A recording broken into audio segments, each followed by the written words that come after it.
So hey everyone, I'm back from I'm doing part two of the aluminum MacBook review, which is the baseline model, 2 gigahertz Intel Core 2 Duo, um, 2 gigabytes of DDR3 RAM. You know the drill. It's 160 gigabyte hard drive and video graphics card. Blah blah blah blah. I don't even do those crazy numbers.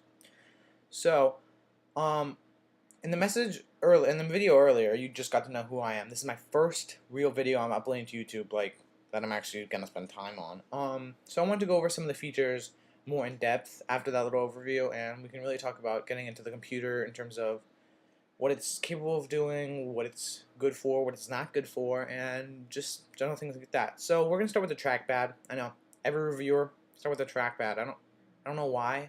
I guess I guess when they see the iSight camera, they're like, oh look, trackpad. Let's talk about that. So we're gonna talk about the trackpad. So the trackpad, they say click everywhere. You can't click on the top of the trackpad, which isn't really a problem because I don't actually use the clicker. I don't use the trackpad as a click. I actually do tap to click, which I would recommend for anyone because it's 10 times easier. I mean, your fingers can hurt.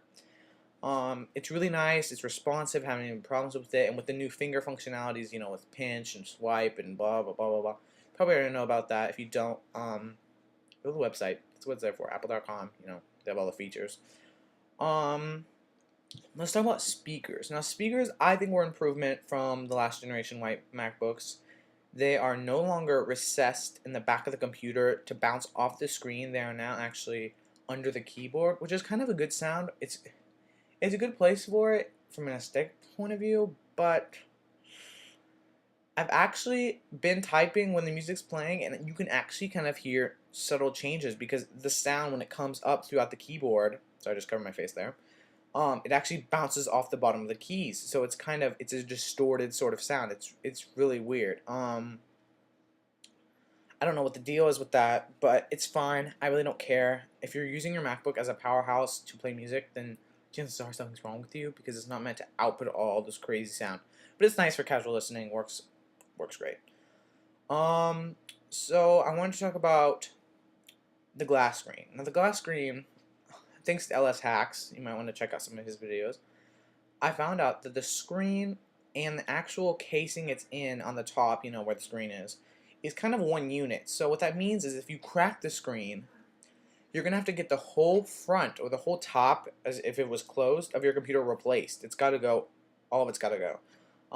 That's because it's connected. So I'm hoping that the glass that's covering this LED screen is as strong as it is on the iPod Touch and iPhone. But that's it's something to note because if you put too much pressure, like Ellis Hack said, on the top of the computer, it can actually crack your screen, or vice versa. It can probably crack the logo or something like that. So just something to note. And it is a little bit sensitive. I've actually put my hands on the top of my computer when it's closed in my lap, and it kind of, so just something to worry about. You really need to watch that because you don't want to ruin it on something, stupid. Moving on to where the microphone is for the iSight camera, it's now down on right on top of the escape key, or right closer to the screen, so just a little bit above.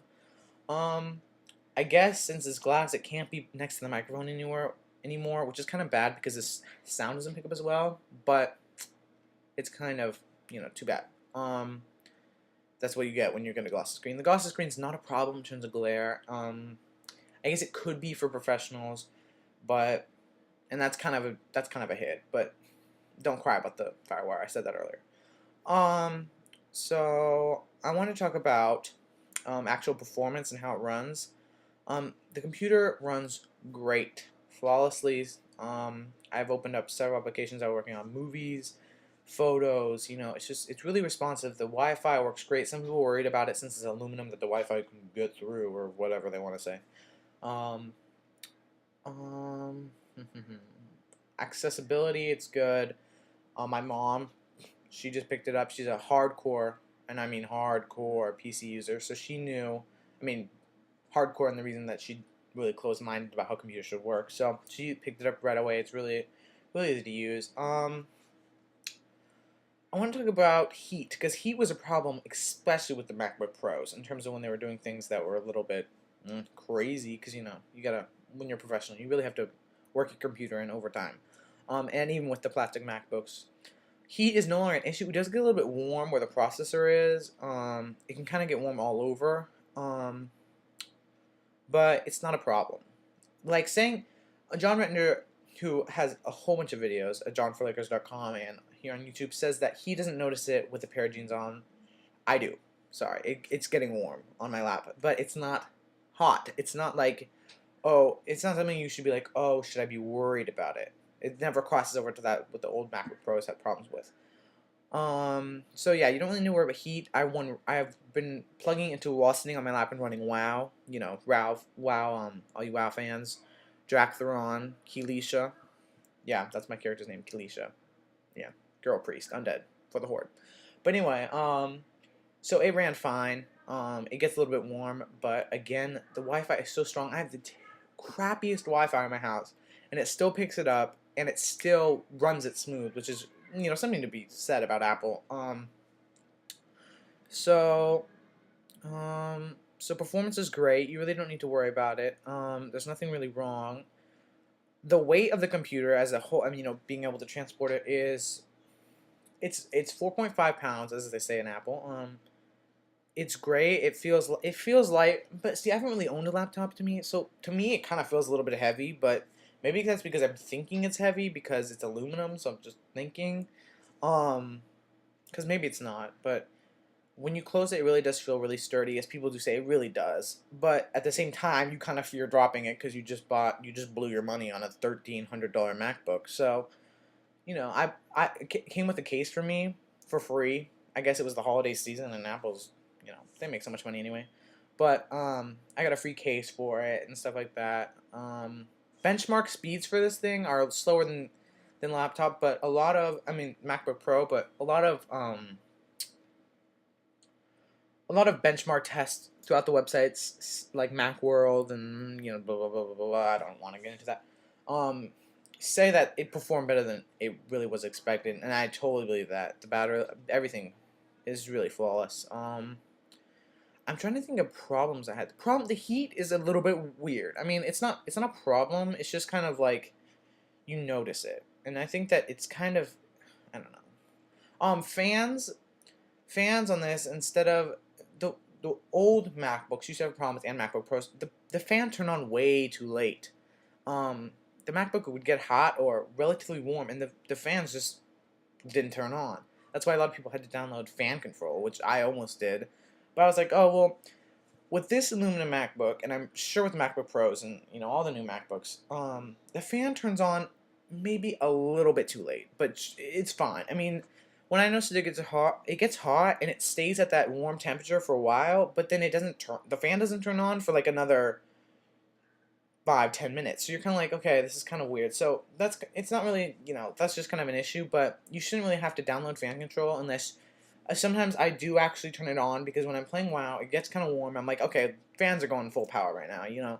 I know some of you guys are like, don't do that. It's bad for your fans. Get over it, okay? I don't want my lap to be frying. It's not frying, but seriously. I don't want my lap to be warm when I'm, you know, trying to kill level 80 elite. Little alliance gank me. So, you know. Gaming on this thing, it's gonna be fine. Hardcore games that have way more better graphics, I really can't say, so someone's gonna have to do a different video for that, because I'm not gonna buy a Call of Duty 4 Modern Warfare just to test to see if it's, you know, okay graphics. But WoW one's great, better than my PC. My PC has 2 gigs of RAM, an AMD Athlon 3000 processor, XP, no viruses, blah blah blah blah blah. Which isn't great specs, but my PC runs it terribly, so I don't know what the deal is. So that's my review on this. I'll be doing, you know, if you really leave comments and questions, because I really want to know. This is my first review ever, so I really want to know how I did, comment wise, and I really just want feedback. I'm new to YouTube. I just started a Twitter account. Like, I don't know, where have I been? But I hope to have a warm welcome into YouTube and start really making tech videos and reviewing items that you guys want to see. And again, I'm very blessed to have this MacBook, and I wish you guys happy holidays, Kwanzaa, Christmas. I know it's over. Christmas, Hanukkah, if you don't celebrate Christmas, or any holiday for that reason, that's still okay too. Okay, thanks, bye.